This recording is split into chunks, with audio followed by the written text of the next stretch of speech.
maxaa ragga aad ka timaadeen waa walaaladay waa saaxiibaday waxaan leeyahay laba arrimood mid uu qaato innagoo isnabada oo isnabad gelinayno oo saaxiiba ah inaynu shabaab isla gelino oo aynu shabaab haddii ilaa yidhaahdo deegaankeenna aan ka saarno waa qodobka labaadi inaad xoogga dalka ku soo biirtaan idinkoo nabada oo sida raggan oo kale aad ugu soo biirtaan labadaa qodob haddii ilaahay saaxiibayaal inaad insha allahu tacaala aad mid qaadataan waan idiin soo jeedinaya saaxiibaday baa tihiin wax cadow oo aan maxaa haddii ilaa yidhaahdo u muujinayaa saaxiibada aad ka timaadeen ma jiro haddii ilaa yidhaahdo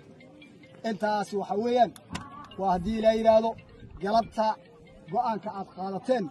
baad waxaad u yeelateen in haddii ilaa yidhaahdo laydinkaga mahad celiyo bacdallaahi go'aanka aad qaadateen